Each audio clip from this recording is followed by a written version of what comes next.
SN07. Bienvenidos al Seminario Reina Valera. Yo soy Gilberto Aves, rector del Seminario Abierto, y esta es la lección número 7 de la materia Sinopsis del Nuevo Testamento, cuyo tema es el mensaje de Romanos. Pedimos la bendición de Dios sobre el estudio de su palabra. Empecemos. El mensaje de Romanos. Por Ray C. Stedman. La epístola de Pablo a los Romanos es, sin duda alguna, el documento humano más poderoso que jamás se ha escrito y es oro puro de principio a fin. Este es el libro que encendió un fuego en el corazón de Martín Lutero y dio origen a la Reforma Protestante, cambiando la historia de Europa, además del mundo. Este es el libro que conmovió profundamente a John Wesley, estando sentado en una pequeña capilla en Londres, escuchando el preludio a la epístola a los Romanos de Lutero. Wesley dijo que su corazón se había sentido especialmente alentado al escuchar la exposición sobre las verdades de la epístola a los Romanos.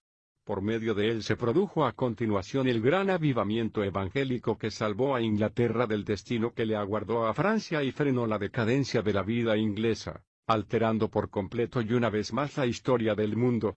Esta es la epístola que produjo un profundo impacto a Karl Barth, que en nuestros días expuso algunas de las poderosas verdades de esta epístola y logró captar, de ese modo, la atención del mundo teológico, haciendo que alterase su postura de craso y vacío liberalismo del siglo XIX y restauró una gran parte de la verdad en las iglesias europeas. Lo cierto es que millones de vidas han sido drásticamente transformadas leyendo la epístola a los Romanos. Hubo un tiempo en que una iglesia que conozco en Montana fue considerada como la iglesia más liberal de la ciudad de Great Falls. El pastor estuvo en una ocasión en Chicago y fue a la iglesia Moody para enterarse de lo que estaban diciendo los fundamentalistas, deseando encontrar algo que criticar. Escuchó al Dr. Ironside predicar sobre el libro de Romanos y le entregó un ejemplar de sus conferencias acerca de Romanos. Este hombre leyó el libro en el tren de regreso a Montana y para cuando llegó a Great Falls era un hombre transformado. Comenzó a proclamar desde el púlpito las verdades del libro de Romanos y la iglesia fue transformada. Así que he tenido la oportunidad de ser testigo de la transformación que se ha producido en una iglesia liberal, convirtiéndose en un testimonio evangélico en espacio de unos pocos años gracias al poder del libro de Romanos. Espero que al llegar a esta epístola esto sirva para despertar el interés de los lectores. Fue escrita por Pablo a los cristianos que se encontraban en Roma, mientras estaba pasando unos meses en Corinto antes de subir a Jerusalén para llevar la famosa cantidad de dinero que había sido recogida en las iglesias de Asia para los santos necesitados de Jerusalén.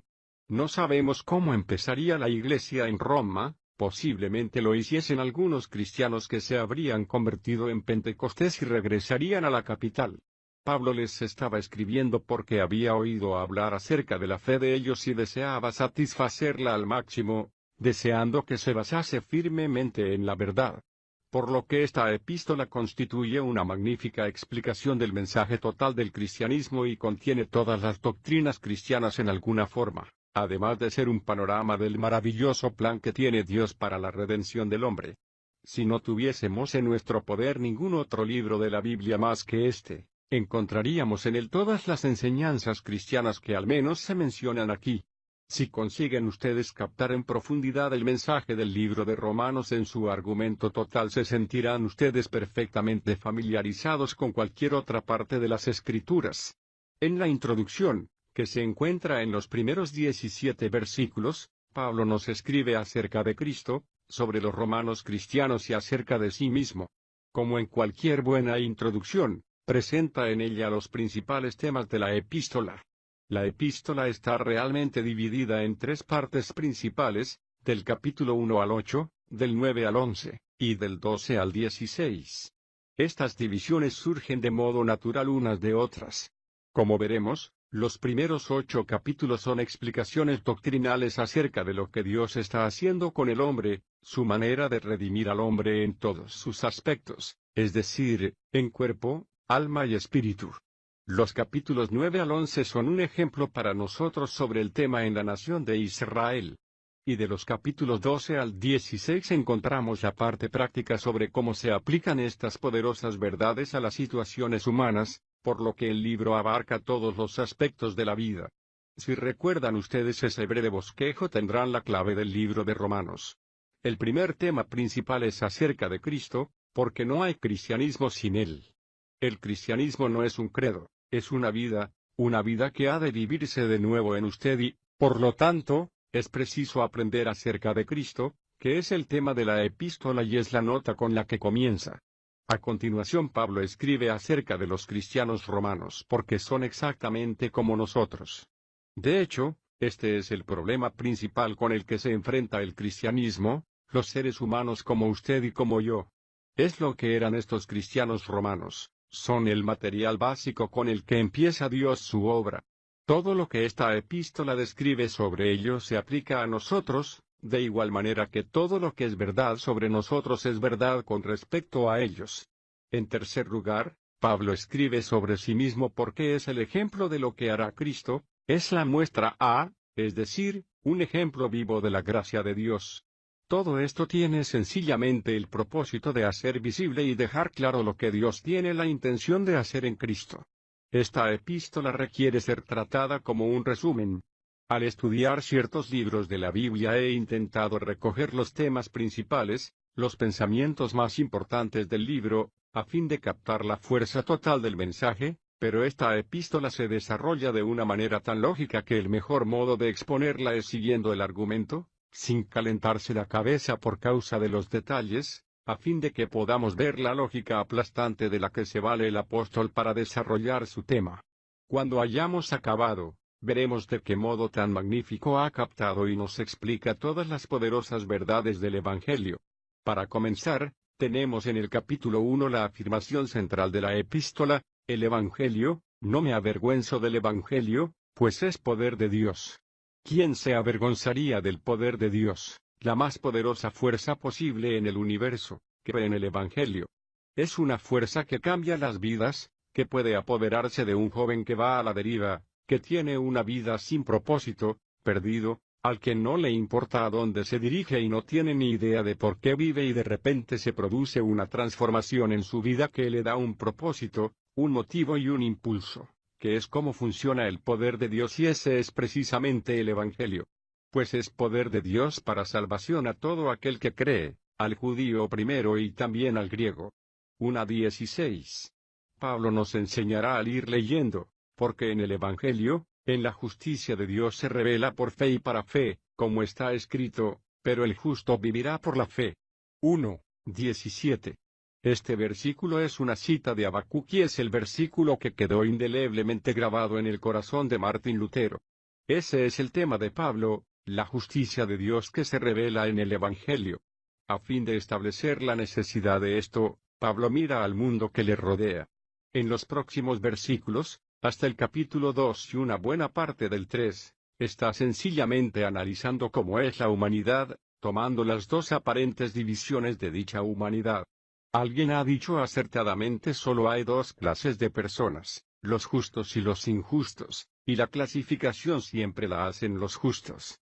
Recuerdo que hace años, cuando mis hijos eran pequeños, me encontraba un día en el patio y vi que alguien había trazado una línea con tiza en el centro del tablero de la verja. En un lado estaba el título Buena gente y en el otro Mala gente. Bajo las palabras mala gente estaban los nombres de mis hijos y en el otro lado los nombres del hijo del vecino. Era evidente que la clasificación la habían hecho los justos. El apóstol comienza por los injustos, aquellos a los que llamamos mala gente y los desechados de la sociedad, pero primero resume las dos clases de personas en un versículo. Es un versículo tan importante que quisiera llamar especialmente su atención a él, versículo 18. Pues la ira de Dios se manifiesta desde el cielo contra toda impiedad e injusticia de los hombres que con injusticia detienen la verdad. Eso dice mucho. Por ejemplo, nos dice que el problema de los hombres es que poseen la verdad, pero no están dispuestos a verla, sino que la suprimen. Si desean ustedes prueba de ello, les sugiero que durante un tiempo observen su propia vida, además de las vidas de los que les rodean. ¿No es cierto que lo que nos desagrada lo empujamos y lo relegamos a nuestra mente subconsciente? Son cosas sobre las que no nos gusta pensar. Por eso es por lo que los hombres están tan ocupados por el ajetreo de la vida, no deseando nunca estar solos, no queriendo detenerse a pensar o a examinar realmente las cosas, sino intentando siempre mantenerse ocupados por la constante confusión de la vida. El problema real es suprimir la verdad. Debido a esta supresión, la ira de Dios está constantemente manifestándose y dejándose sentir sobre la humanidad. Este capítulo desarrolla esta ira y resulta que no se manifiesta mediante relámpagos del cielo, que caen sobre las personas malvadas que se pasan de la raya, sino que Dios está más bien diciéndole a la humanidad: escuchad, no quiero que hagáis una cosa determinada porque os destruirá, pero si insistís en hacerlo, podéis hacerlo, pero tendréis que aceptar las consecuencias. No podéis decidir vivir de manera equivocada y evitar las consecuencias que se producen por causa de esa decisión. En 3 ocasiones diferentes en este capítulo se menciona la ira de Dios en la frase repetida Dios los entregó. Lo cual da como resultado esta situación, versículos 29 a 31. Se han llenado de toda injusticia, maldad, avaricia y perversidad. Están repletos de envidia, homicidios, contiendas, engaños, mala intención. Son contenciosos, calumniadores, aborrecedores de Dios, insolentes, soberbios, jactanciosos, inventores de males, desobedientes a sus padres, insensatos, desleales, crueles y sin misericordia. Esa es la situación de las personas rebeldes que muestran su enemistad para con Dios y que suprimen la verdad de Dios desobedeciéndole descaradamente, sin mantener ningún principio, viviendo como les apetece, haciendo lo que quieren. El resultado es la decadencia moral y una perversión de los instintos naturales de la vida. Hasta los impulsos sexuales se convierten en perversiones, de modo que los hombres se entregan a los hombres y las mujeres a otras mujeres, como describe este capítulo. Eso es exactamente lo que está sucediendo hoy en día en la sociedad, siempre que el hombre vive en clara rebeldía. Pero no toda la sociedad es así. En el capítulo 2, el apóstol examina el otro lado, los buenos, la gente buena, las personas consideradas como morales y religiosas que para entonces se deleitan en apuntar con el dedo a la multitud que vive en una maldad evidente y vil. Pablo les dice: esperad un momento. El versículo 1 dice: por lo tanto, no tienes excusa, oh hombre, no importa quién seas tú que juzgas, porque en lo que juzgas a otro, te condenas a ti mismo, pues tú que juzgas haces lo mismo. A continuación muestra, de una manera asombrosa, de qué modo esto es cierto. Revela que estas personas que dicen pero si nosotros no hacemos esas cosas, no vivimos de ese modo. No fumamos, no nos corremos juergas, no participamos en comportamientos sexuales licenciosos. Cumplimos las leyes y nos comportamos bien, son personas tan culpables como las otras. Esta clase de personas también están cumpliendo algunas de las cosas que se mencionan arriba, de la misma manera que los que las hacen de modo más abierto. Se dejan arrastrar por cosas como la malicia, la lucha, el engaño, la malevolencia, el cotilleo, la calumnia y otras cosas. También ellos son inventores del mal y son además insensatos, infieles, despiadados e insensibles. Lo ocultan por medio de una apariencia exterior de bondad, pero muy adentro, sus corazones están tan llenos de maldad, de envidia, de celos, de lucha y de malas intenciones unos contra otros como las demás personas. Así que ahí tenemos la imagen de la humanidad. Las personas que creen en hacer lo que les apetece están a un lado, mirando a las otras personas morales y respetables, leyendo sus corazones correctamente y diciendo: fijaos en esos hipócritas. No tendría nada que ver con ellos por nada del mundo. Y todas las personas morales y respetables miran a las otras diciendo: fíjate en esa panda de libertinos y concupiscentes, no queremos tener nada que ver con ellos. Pero Dios, que vuelve la luz de sus ojos omniscientes sobre la humanidad, dice: todos sois igualmente culpables. No hay diferencia alguna. Luego llega el judío y dice: ¿y qué pasa conmigo? Después de todo, soy judío y tengo ciertas ventajas ante Dios. Pablo examina esta afirmación y muestra que el judío se encuentra exactamente en la misma barca que el resto de las personas. A pesar de sus ventajas, está dominado por la misma enemistad de corazón que otros. De manera que la conclusión a la que llega Pablo es que la humanidad necesita, sin excepción, un Redentor. Eso prepara el camino para el Evangelio. Cuando el hombre es consciente de ello, la conclusión se encuentra en este pasaje bien conocido, capítulo 3, versículos 19 y 20. Pero sabemos que todo lo que dice la ley, lo dice a los que están bajo la ley, para que toda boca se cierre, y todo el mundo esté bajo juicio ante Dios. Porque por las obras de la ley nadie será justificado delante de él, pues por medio de la ley viene el reconocimiento del pecado. Y luego, dice en el versículo 23, porque todos pecaron y no alcanzan la gloria de Dios. ¿Cómo expresa Felipe, de una manera tan preciosa en esa última cláusula? Todos han pecado y se han perdido la belleza del plan de Dios. Eso establece el fundamento de la redención. En la redención hay tres fases, como Pablo nos explica, que ustedes conocen bien: la justificación, la redención y la glorificación. El capítulo 4 ilustra el significado de la justificación. Pablo comienza a exponer este tema al final del capítulo 3, donde nos muestra que la justificación representa que Dios nos concede una situación de justicia ante Él, en base a la obra de Cristo, porque otro ha muerto en nuestro lugar, supliendo nuestra necesidad. Nosotros no podríamos conseguirlo jamás, porque somos completamente incapaces de agradar a Dios aparte de este cambio que se produce en el corazón.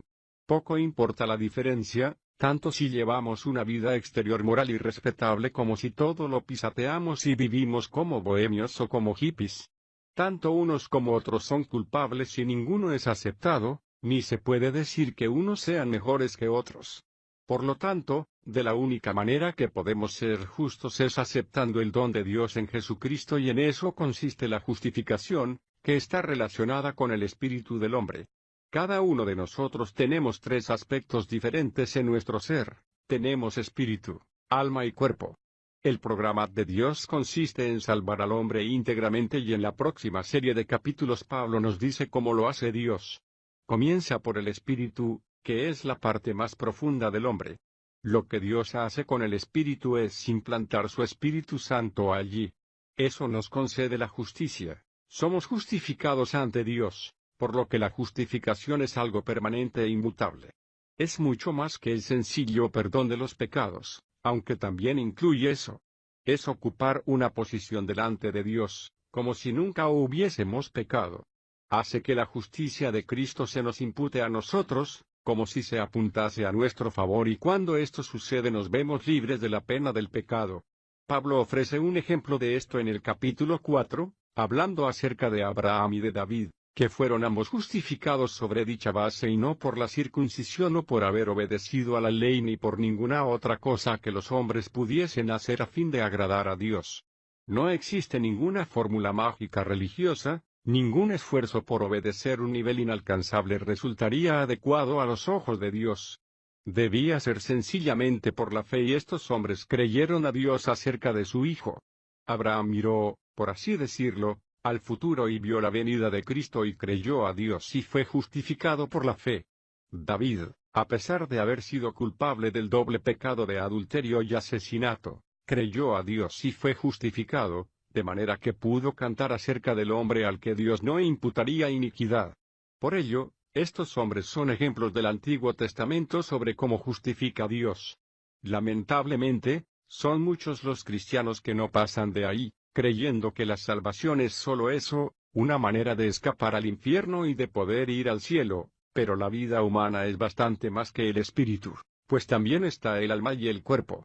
Comenzando por el capítulo 5, Pablo expone cómo obra Dios a fin de librar al alma, que está formada por nuestra mente, nuestras emociones y nuestra voluntad.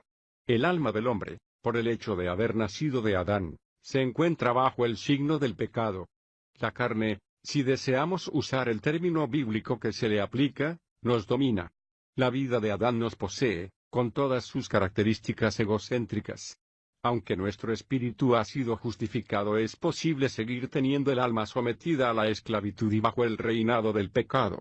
Así que, aunque nuestro destino ha quedado decidido en Cristo, nuestra experiencia sigue aún bajo el control del mal, de la misma manera que lo estaba antes de que fuésemos cristianos.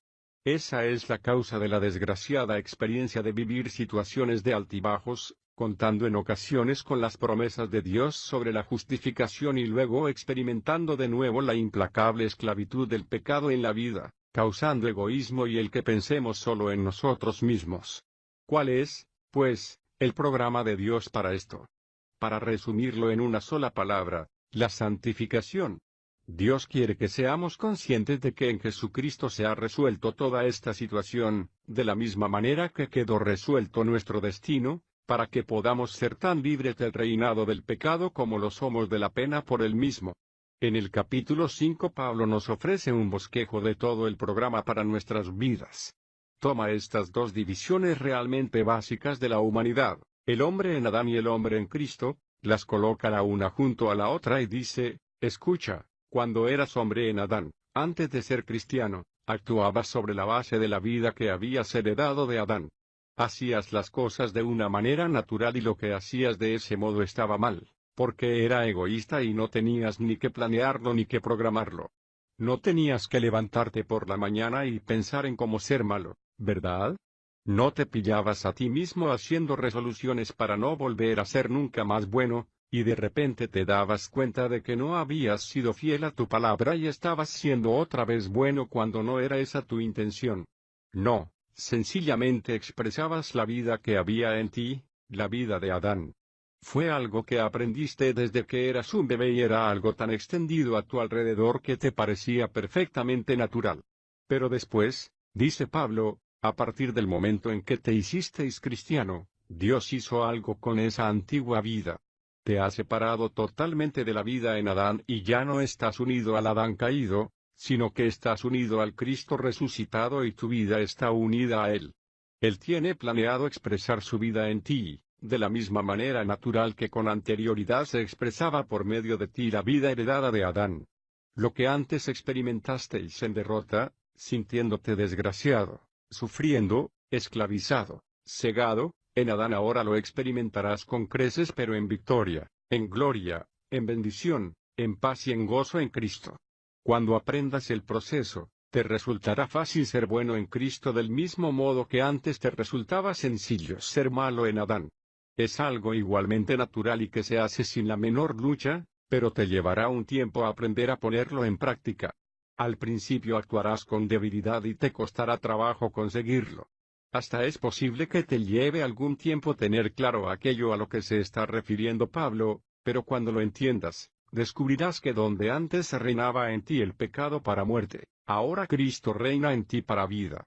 Ahora mismo, en esta vida, puedes experimentar la victoria en Cristo cuando antes lo que experimentaste fue la derrota en Adán. El capítulo 6 comienza a enseñarnos cómo. En él Pablo nos dice que Dios, por medio de la muerte de Jesús, no solo murió por nosotros, sino que también nosotros morimos con él y esa es la gran verdad. Cuando Dios dice que nos libera de la vida en Adán y nos une a la vida de Cristo, es porque lo ha hecho de verdad. Aunque durante bastante tiempo nuestros sentimientos nos digan otra cosa, Dios quiere que esto lo tengamos muy claro. Es algo que debemos de creer sin importar cómo nos sintamos, porque lo que Él dice es verdad.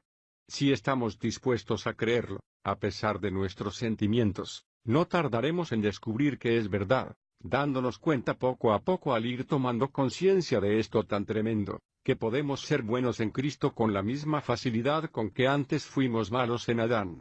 Comienza, pues, anunciando este hecho y luego dice que es preciso que aprendamos a contar con ello.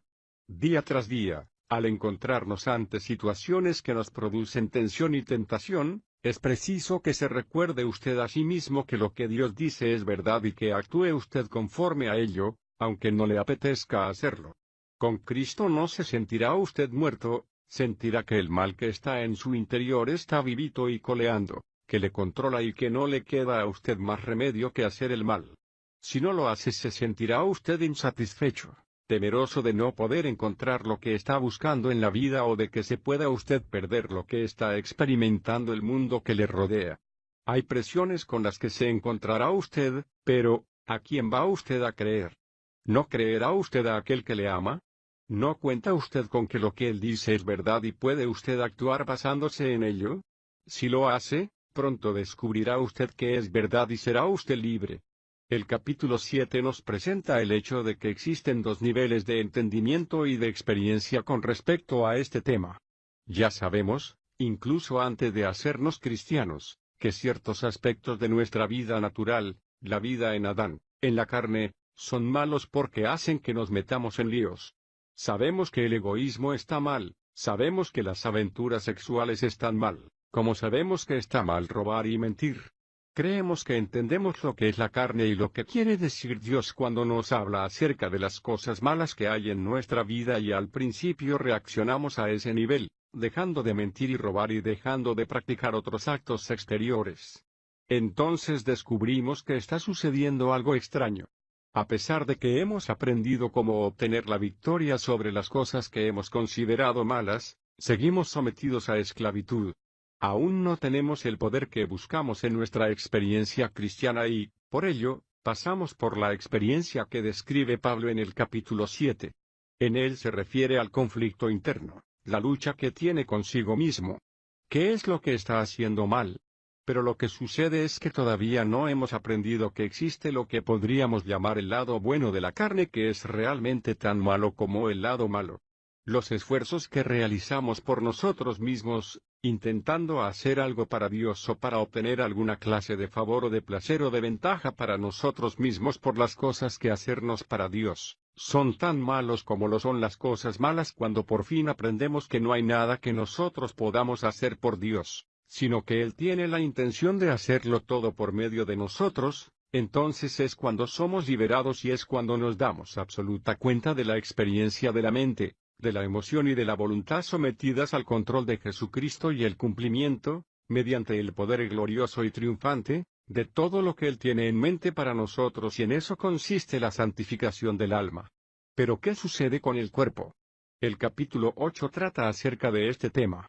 En él Pablo nos muestra que mientras estamos en esta vida el cuerpo sigue sin redimir, pero el hecho de que el espíritu haya sido justificado y el alma santificada es una garantía de que Dios redimirá, glorificará, también un día al cuerpo.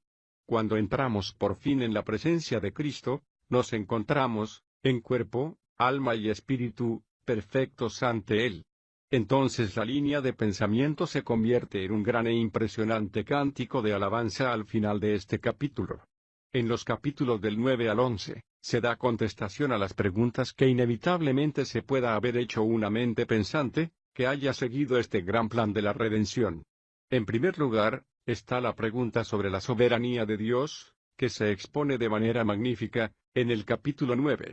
Dios es un ser soberano y su soberanía responde a la pregunta de por qué yo soy parte del cuerpo de Cristo y no otra persona.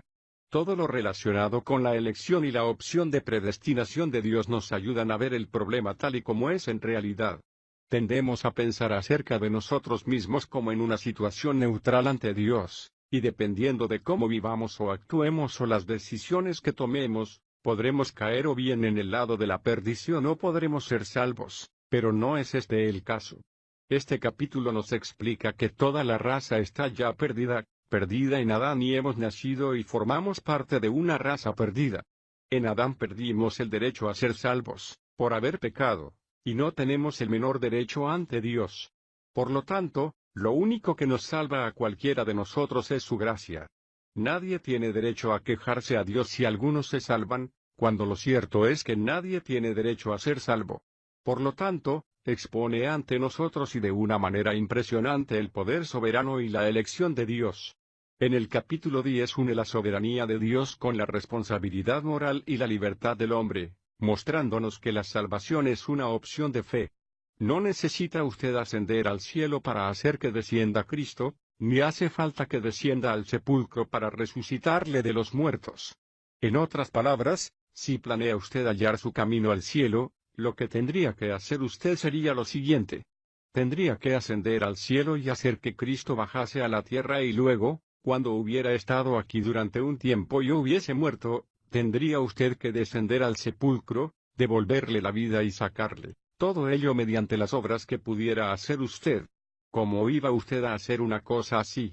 La verdad es que no podría y, además, no tiene necesidad de hacerlo. Ya ha dicho usted la palabra, que Jesús es el Señor, Por lo tanto, lo único que necesita hacer usted es creer en su corazón que Dios le ha resucitado de los muertos y será usted salvo.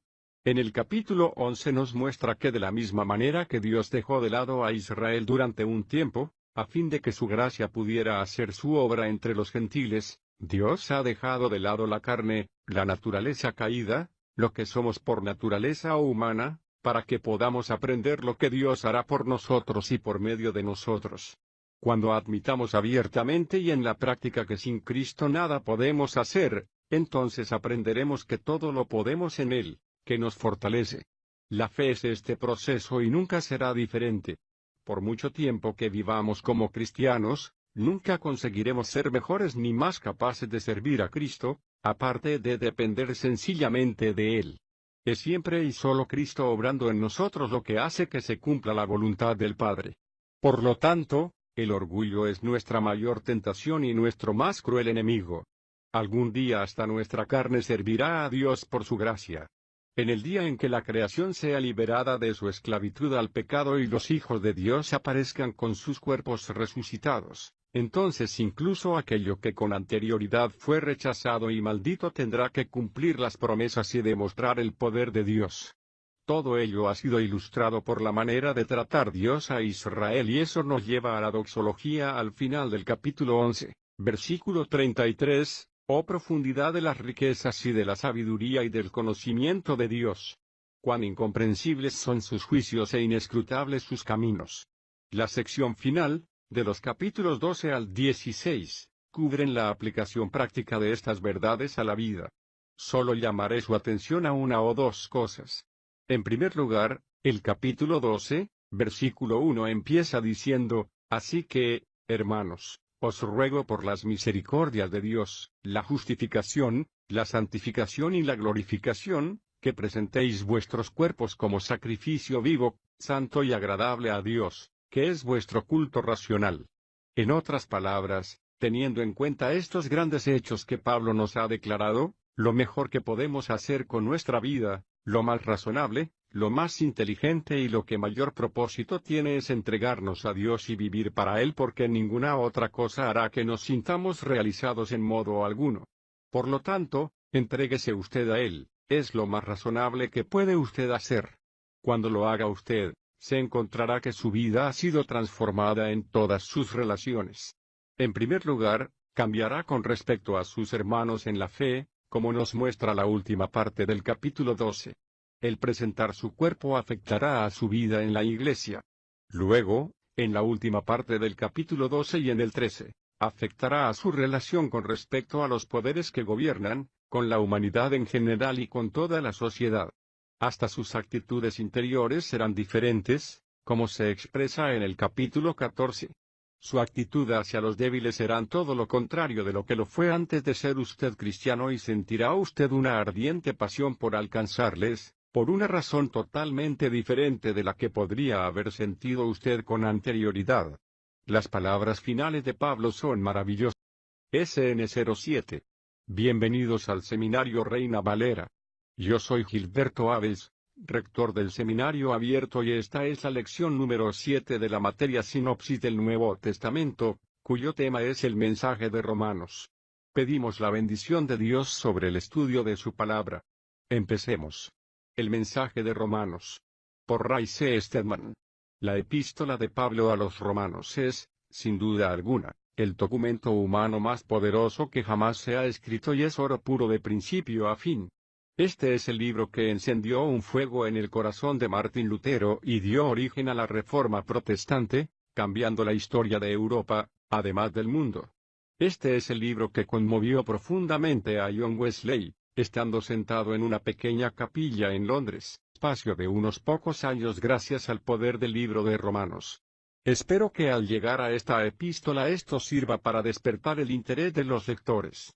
Fue escrita por Pablo a los cristianos que se encontraban en Roma, mientras estaba pasando unos meses en Corinto antes de subir a Jerusalén para llevar la famosa cantidad de dinero que había sido recogida en las iglesias de Asia para los santos necesitados de Jerusalén. No sabemos cómo empezaría la iglesia en Roma, posiblemente lo hiciesen algunos cristianos que se habrían convertido en Pentecostés y regresarían a la capital. Pablo les estaba escribiendo porque había oído hablar acerca de la fe de ellos y deseaba satisfacerla al máximo, deseando que se basase firmemente en la verdad. Por lo que esta epístola constituye una magnífica explicación del mensaje total del cristianismo y contiene todas las doctrinas cristianas en alguna forma, además de ser un panorama del maravilloso plan que tiene Dios para la redención del hombre. Si no tuviésemos en nuestro poder ningún otro libro de la Biblia más que este, encontraríamos en él todas las enseñanzas cristianas que al menos se mencionan aquí. Si consiguen ustedes captar en profundidad el mensaje del libro de Romanos en su argumento total, se sentirán ustedes perfectamente familiarizados con cualquier otra parte de las Escrituras. En la introducción, que se encuentra en los primeros 17 versículos, Pablo nos escribe acerca de Cristo, sobre los romanos cristianos y acerca de sí mismo. Como en cualquier buena introducción, presenta en ella los principales temas de la epístola. La epístola está realmente dividida en tres partes principalmente transformadas leyendo la epístola a los romanos. Hubo un tiempo en que una iglesia que conozco en Montana fue considerada como la iglesia más liberal de la ciudad de Great Falls. El pastor estuvo en una ocasión en Chicago y fue a la iglesia Moody para enterarse de lo que estaban diciendo los fundamentalistas, deseando encontrar algo que criticar. Escuchó al Dr. Ironside predicar sobre el libro de Romanos y le entregó un ejemplar de sus conferencias acerca de Romanos. Este hombre leyó el libro en el tren de regreso a Montana y para cuando llegó a Great Falls era un hombre transformado. Comenzó a proclamar desde el púlpito las verdades del libro de Romanos y la iglesia fue transformada. Así que he tenido la oportunidad de ser testigo de la transformación que se ha producido en una iglesia liberal, convirtiéndose en un testimonio evangélico escuchando el preludio a la epístola a los romanos de Lutero. Wesley dijo que su corazón se había sentido especialmente alentado al escuchar la exposición sobre las verdades de la epístola a los romanos. Por medio de él se produjo a continuación el gran avivamiento evangélico que salvó a Inglaterra del destino que le aguardó a Francia y frenó la decadencia de la vida inglesa, alterando por completo y una vez más la historia del mundo. Esta es la epístola que produjo un profundo impacto a Karl Barth, que en nuestros días expuso algunas de las poderosas verdades de esta epístola y logró captar, de ese modo, la atención del mundo teológico, haciendo que alterase su postura de craso y vacío liberalismo del siglo XIX y restauró una gran parte de la verdad en las iglesias europeas. Lo cierto es que millones de vidas han sido drásticamente